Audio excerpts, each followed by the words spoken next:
Welcome back to Mission Mode with Madeline Mack. I am Madeline Mack and this is Mission Mode. Today, I was reading Proverbs 31 because I think I'm making like a morning routine video. It's like my Proverbs 31 morning routine, probably something like that. I don't know. I'm posting it tomorrow morning. Well, I was like, you know what?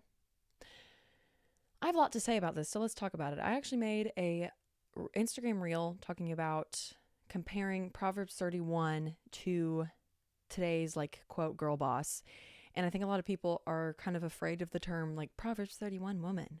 And they think that that's like too traditional and too like, I don't know, boring or something, like that they don't want to pursue that. They want to do everything that's not that. But when in reality, following Proverbs 31 will actually make you the most epic girl boss ever. Quote, girl boss, whatever. We're just, if you're a boss, you're a boss. It's not, you're not a girl boss. You're just the boss. If you're a boss, you're a boss. You know what I'm saying? Like, let's not label ourselves in, anyways, another topic for another day. I thought I was just going to like read this with you. Well, that's what I'm going to do. I'm just going to read this Proverbs 31 starting at verse 10, and I'm going to read. And then I'm going to tell you how I'm applying this to my life, what I think about it, all the things. That's just what today's podcast is going to be about. Proverbs 31. And yes, it's directed towards women because it's literally talking about like the most virtuous wife. Who can find a virtuous woman? But there are things in it that can help men as well, to like either apply to their own lives or to like better understand their woman or whatever. And also, I'm just going to preface this. Oh, I hit the mic. I'm just going to preface this. I'm not married. I don't have children. So this is about how I'm applying Proverbs 31 to my life as a non-married gal, as a gal with no kids, as a gal who's young and working on herself. Okay. Cause this is just all a work in progress. It's a work in progress on the mission. Okay. Because we're going to have no idea what the heck we're doing on our mission. So part of that is figuring it out along the way. This is just me figuring it out along the way. So let's jump right in to Proverbs chapter 31, verse 10. I'm just going to start reading and then explain to you what I'm thinking, all the things. So verse 10, who can find a virtuous woman? For her price is far above rubies. 11, the heart of her husband doth safely trust in her, so that he shall have no need of spoil. So when I first read that, I read the King James Version, and I was like, what the heck? What does this mean about spoil? Basically, if the wife, so if she, whoever is she, diligently manages the household, the husband doesn't have to seek spoil or ill-gotten gains because she provides sufficiency and joy. She makes the home a source of riches, not of lack. So when the wife is working hard and diligently every single day, the husband's like chilling. He's like, let's go. Like, I can do my stuff. She's doing her stuff. We're helping each other. We're working together. We're making this relationship stronger. It's all about supporting the partner. And you don't want to make your husband all nervous or your partner all nervous. You know what I'm saying? Like, yeah. So continuing on, verse 12. She will do him good and not evil in all the days of her life. Again, playing on the same thing. Like, don't disrespect the family. Don't disrespect yourself. Hold yourself to a high standard. Do good works in your life. And I mean, watch what you do. Watch what you say. Every single thing that you do, someone is watching. I promise you, there's someone in your life that is looking at you as an example. And they could be looking at you as an incredible example for their life or a terrible example. But there are people looking at you. Even if you don't even know their name, they are watching you. Okay? There are people who are looking up for your example. And even if you're like, there's no one that notices me or anything like that, you can become a person that people notice literally just by doing good works, by saying the right things, by taking care of yourself. People will notice. People will start to notice and they'll be like, I wonder what she's doing. So she will do him good and not evil all the days of her life. She seeketh wool and flax and worketh willingly with her hands. She seeketh wool. This is verse 13. She seeks opportunity to better her life and to better the situation, to better her business. She's seeking wool and flax, seeking that opportunity out. There are so many opportunities in our life that we will not find unless we look for them, unless we are actively, daily searching for people, for events, for emails, for like, you got to be, if you want something in life, like you can't just be like, oh, I wish I had that. No, you got to take the actions. You have to be actively searching for opportunities. You need to be prepared for these opportunities, because sometimes opportunities that you didn't search for will just be like, boop, I'm an opportunity. I'm just going to show up right here. And you're like, oh my goodness, I have a day to prepare for this. If you are always prepared, if you're always preparing yourself day in, day out, taking the actions that are necessary to prepare yourself for what God has prepared for you, you will be prepared for when those opportunities do arise. But it helps to be actively seeking them out, because then what if an opportunity arises, you weren't preparing yourself, you weren't preparingly seeking them out, and then you miss the opportunity later to come out. Oh my goodness, there was an opportunity there. I didn't see it. I wasn't prepared. That should make you a little bit nervous. Like stuff like that makes me nervous. I'm daily like, I gotta get up. I gotta get to work. Like this morning, I did not want to flip in work at all. I did the hardest thing first, got it out of the way. And now I'm like chilling. Oh, not really chilling. I still have things to do, but sometimes it's hard. It's not easy to be actively seeking your opportunities. It's not easy to be actively working on yourself. It is not supposed to be easy. And that is why it is worth flipping while. Okay. Anyways, she worketh willingly with her hands. That's the next part of verse 13. She's not grudging around like, well, I have to go to work. And I mean, there are jobs and there are workplaces that people do not want to go to. But I'll get to that in a second. Hold on. Let me just keep reading here. So, verse 14. She is like a merchant's ships. She's like the merchant's ships. She bringeth her food from afar.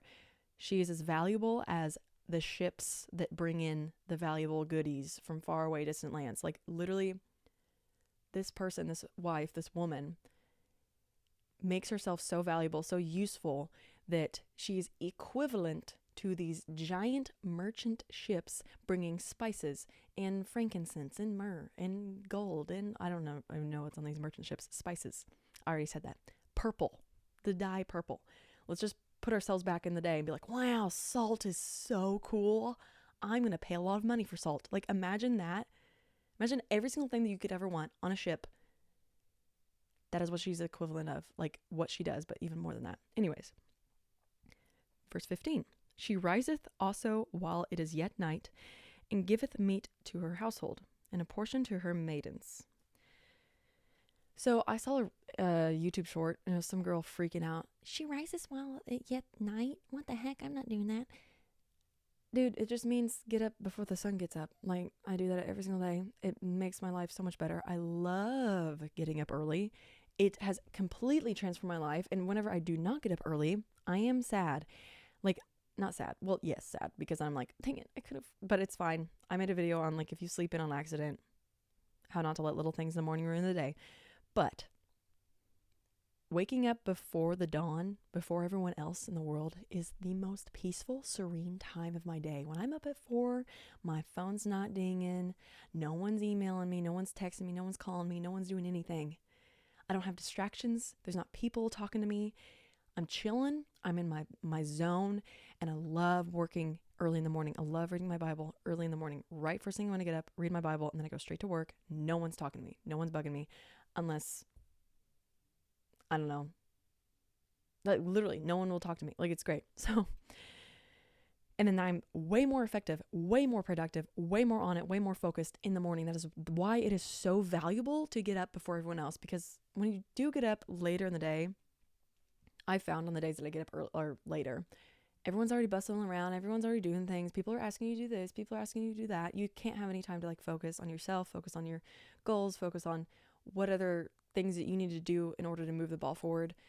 Waking up early, it just changes everything. Anyways, where was I? okay. The second half of that, and giveth meat to her household and a portion to her maidens. So she's providing for her household, and she's even providing for her servants and her maidens. And that just shows I keep hitting the mic. That just shows the hospitality. We must all be hospitalitable.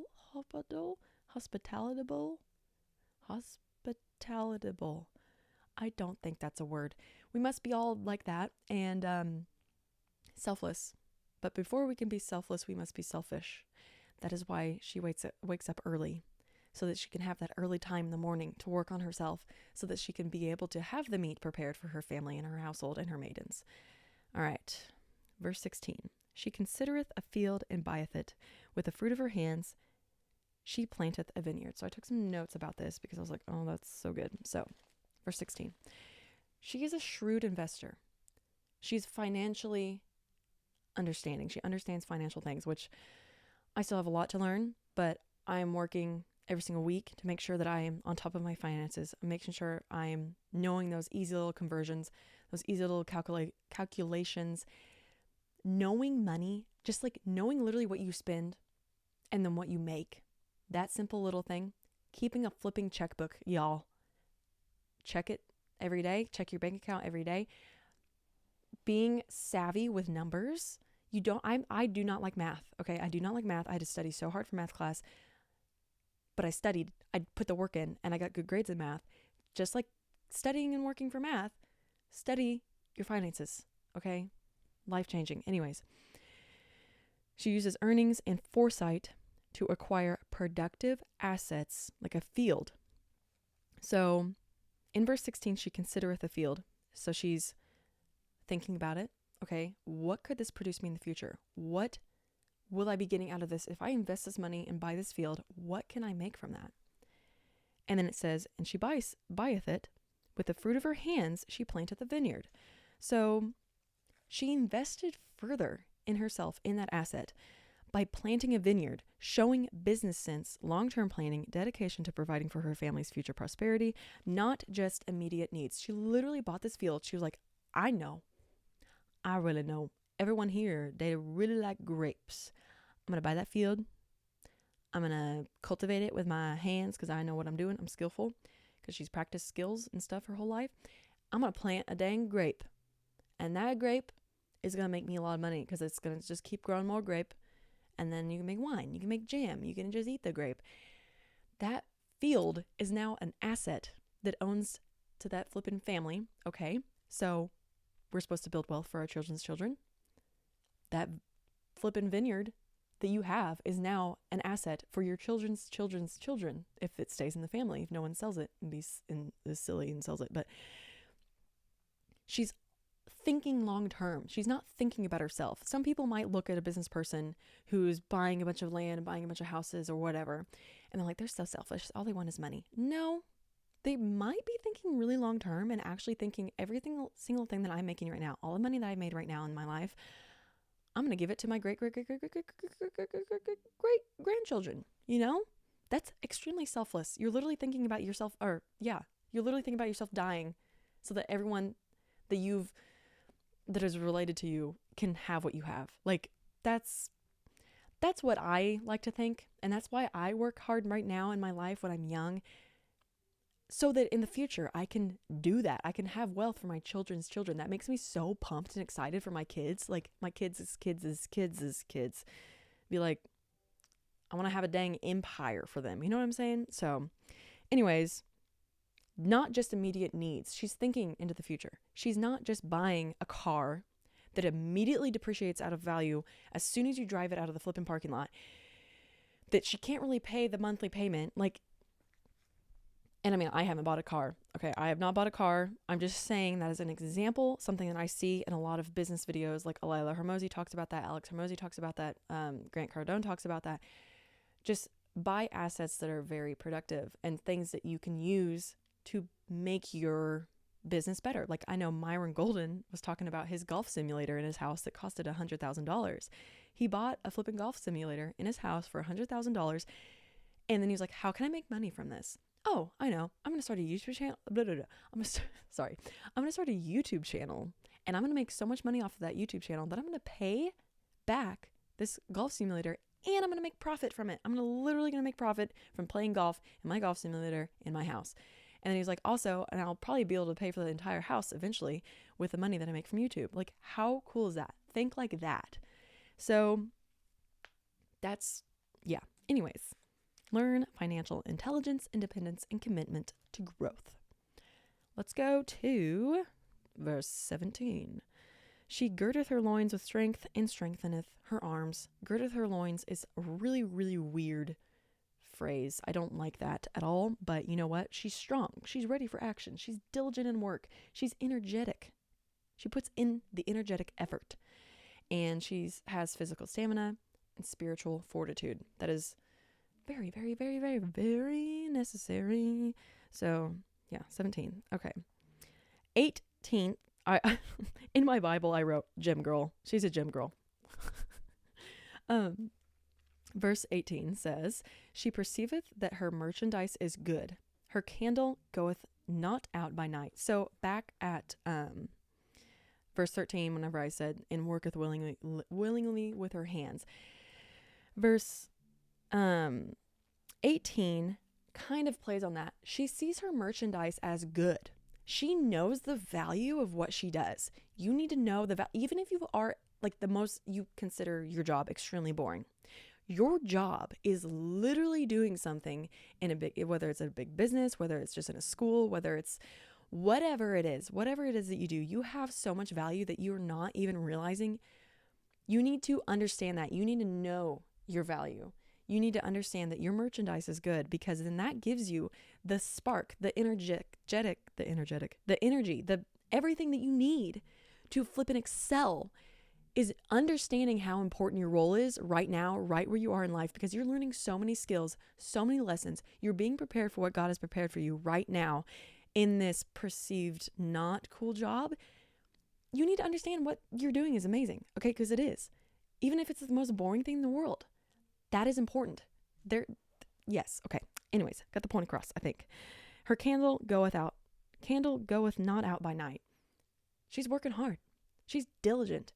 Whenever a problem needs to be solved, she's on that problem now. She's not procrastinating. She's not waiting until the next day. She's staying up. I got to get this done. We got to get this done. We got to fix this problem. All right. Let's see. She layeth her hands to the spindle, and her hands hold the distaff. I don't really know what a distaff is, so I had to look it up. She just has skills. Okay. She's putting the skills in. She's putting the work in to create skills. We all start off knowing absolutely nothing. We don't even know how to walk when we're born. But like me, editing, had no clue how to edit, okay? No clue how to edit when I first started. I really hope I'm not talking like way too close to my camera. Fist length apart. Okay, I think I'm good. She is putting the work in.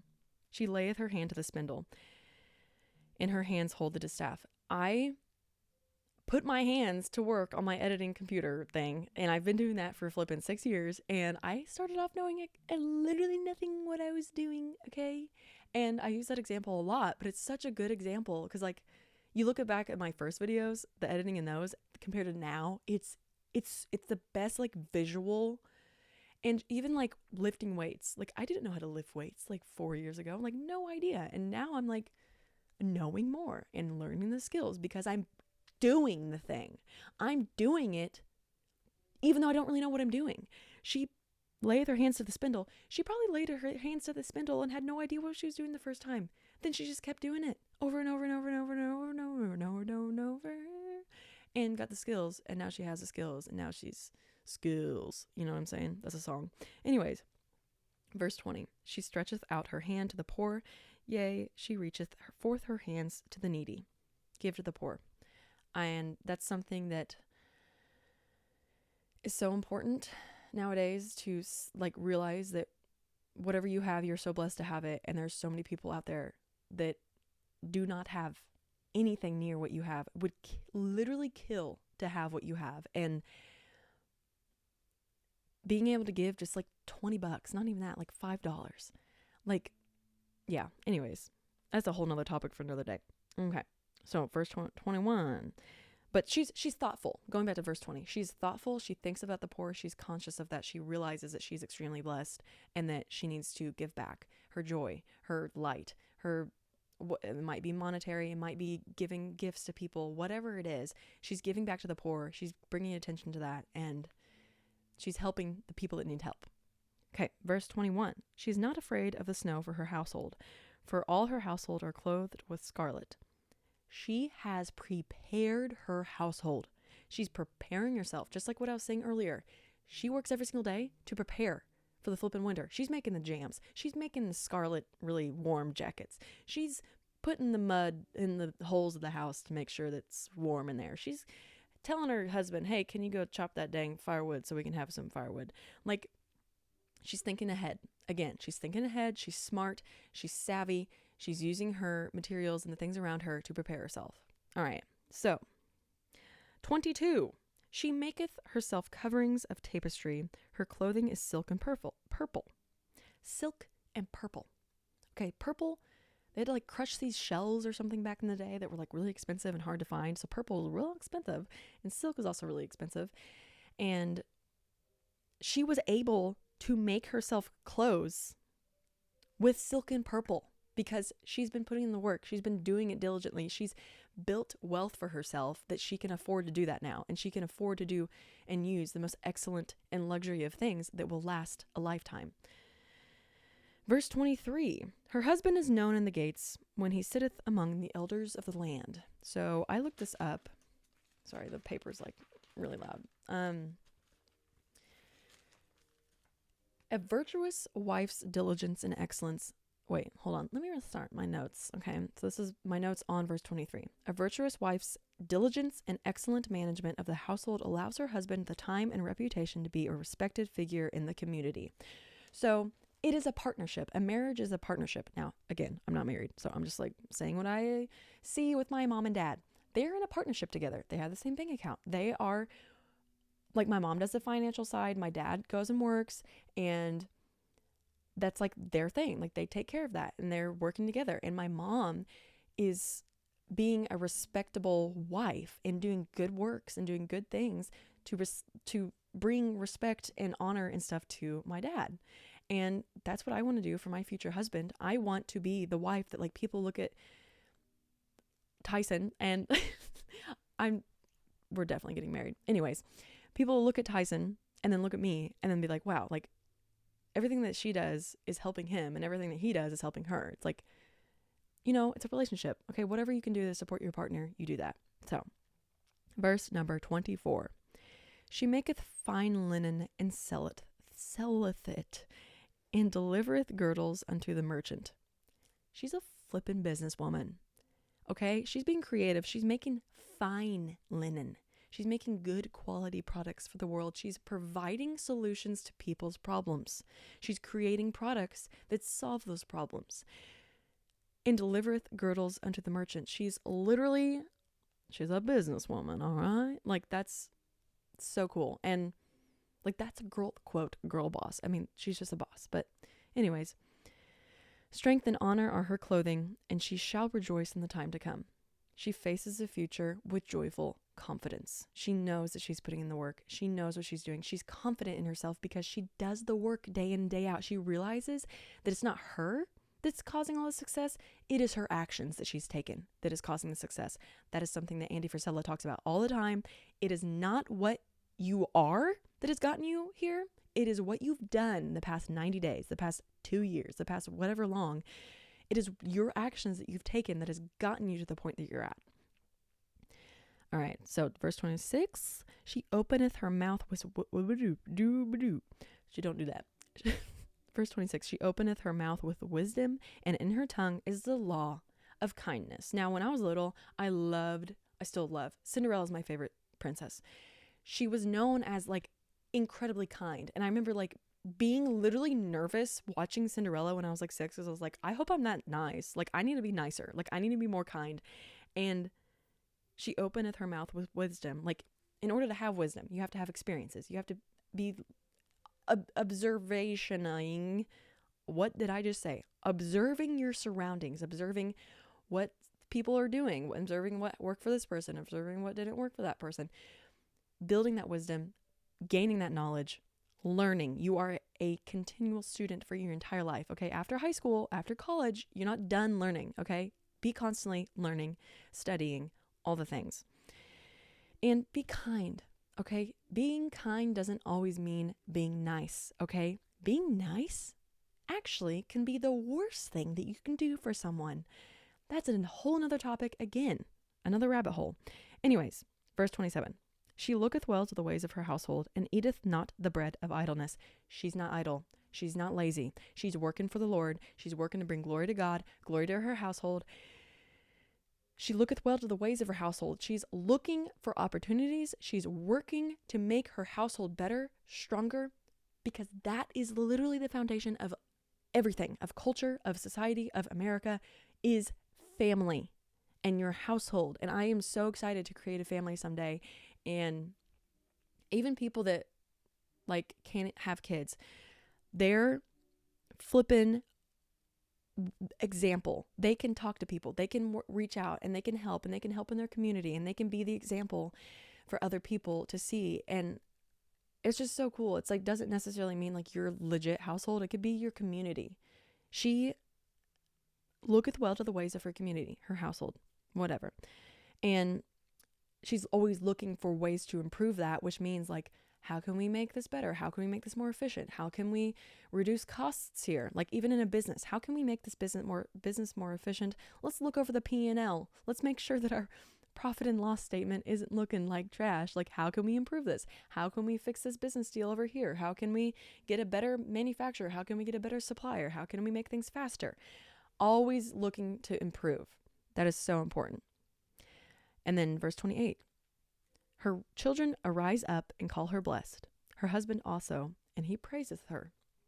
Her children are noticing, wow, mom, like, thank you. Like you've helped us so much. Like I aspire to be a mom that my kids are like, thanks, mom. Like that's what I want to do. And like, I look to my mom, I'm like, thanks, mom, because she does so much for us. And it's like, I don't know what I just want to build that, you know? And I think every woman should aspire to be that kind of mom if you want to be a mom. And I am applying all the things that I've been talking about in Proverbs 31 to my life to someday do that. All right, 29. Many daughters have done virtuously, but thou excellest them all. How many times did I just say excellest? Probably 26. Many daughters have done virtuously, but thou excellest them all. She's the most virtuous. She is the most selfless. She's the most diligent. She's the most hard worker, all the things. And I think we should all strive to be excellent in all things that we do. I think we should all strive to excel in all things that we do and be constantly productive. And also, I'm saying all this stuff to like, she works so hard. She's not idle. Rest is a huge part of this. Okay. Please don't forget that, because I forget that all the time. And then I crash and burn, and then I can't do anything. And that's a part of being selfish. To be selfless is taking care of yourself. If you're noticing like, wow, I'm going too fast, I'm going a million miles an hour a second, and I can't even think straight, maybe take a break. And sometimes it's hard because there's like times in life that you cannot physically take a break, but seek out ways to do that. Pray, be like, Lord, I need help right now. I cannot do this much. I cannot take this much on. I need you to take care of some of these things so that I can get a little bit of a rest. And yeah. So, where was I? Verse 30. Favor is deceitful and beauty is vain, but a woman that feareth the Lord, she shall be praised. Fearing the Lord to me is just like, you are afraid to do something wrong in front of the eyes of your parents. Like, you wouldn't want to bring dishonor to your dad or your mom or whatever. You wouldn't want to do something wrong and get in trouble. You wouldn't want that. You'd want your parents to be proud to say your name, to, you know? So like, I want God to like look at me and be proud and be like, wow, she's doing what she needs to be doing. And yes, I'm going to get in trouble a lot. I guarantee I do things wrong every single day. That is the flesh. Okay. But I fear the Lord. I fear like, no, I gotta get up. I gotta bring glory to God every single day. Jesus and Lord is my Christ, and my Jesus and Lord is my Christ and Savior. Okay. That was interesting. Jesus Christ is my Lord and Savior. That's what I meant to say. Okay. Um, and like, I am thinking about my eternity, and I have not in the past. I need to think about heavenly things way more than I do earthly things, because I think about earthly things way too much. But it's okay. I'm really talking super fast. I'm sorry if I'm talking too fast. But fear the Lord. Dry Creek Wrangler School, Dwayne. I'm pretty sure he has, it's called Tack Room Bible Talk. He has a really good video. I think it's called The Fear of the Lord, or like Fear of God or something. I don't know. It's such a good video though. I've watched it like 3 times. I love Dwayne. He's a cowboy. He's like a literal cowboy. So look up Dry Creek Wrangler School, something about fearing God. Watch that video if you want. It's a great video about fearing the Lord. Okay. Anyways, the very, very, very last verse in Proverbs 31 is verse 31. Give her of the fruit of her hands, and let her own works praise her in the gates. Give her the fruit of her hands. So, have you planted good fruit? Have you planted bad fruit? You will get the fruit that you planted. And the next part, and let her own works praise her in the gates. She does not go around boasting, I'm so cool, I'm so cool. Oh my gosh, look what I did, look what I did, look what I'm going to do. Look at all these past accomplishments. Like, I'm so cool, I'm so humble, da da da. No, she doesn't do that, okay?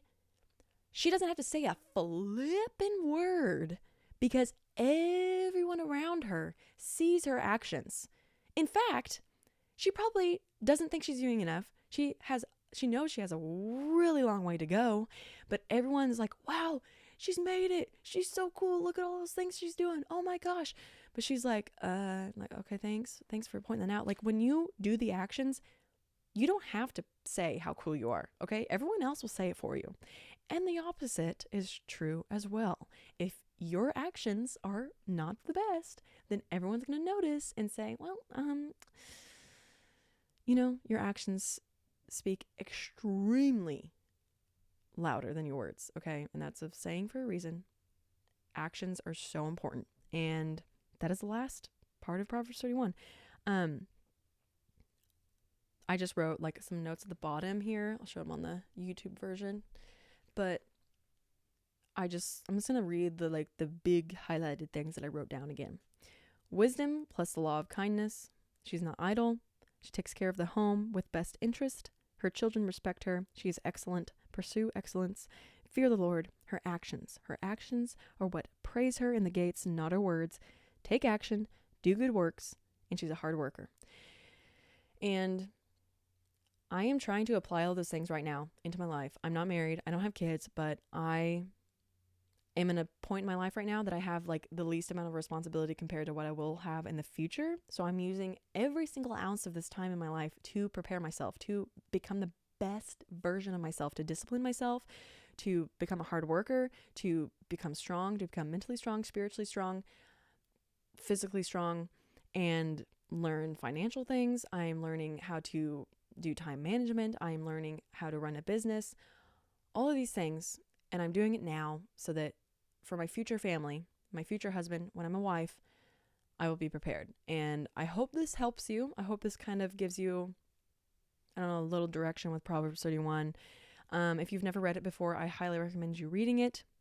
And yeah, do not take my word for it. Read it for yourself. Do your own study. But yeah, a lot of things I say in this podcast, this podcast is just like what I'm using to push forward on my mission.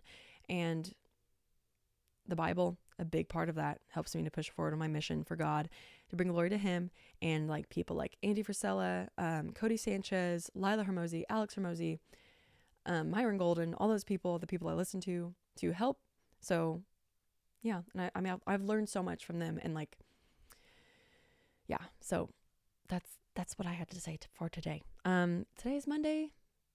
I hope you had or are having a great Monday, and I hope you have a great rest of your week. Hey, yo, it's Christmas on Wednesday. Merry Christmas. Today's the 22nd, I think, when I'm posting this. So have a wonderful Merry Christmas, and I'll see you a week from today. So thank you so much for listening or watching if you're on YouTube. That's all I got. Let's go girdeth our loins, everybody. Okay. Peace out. Bye.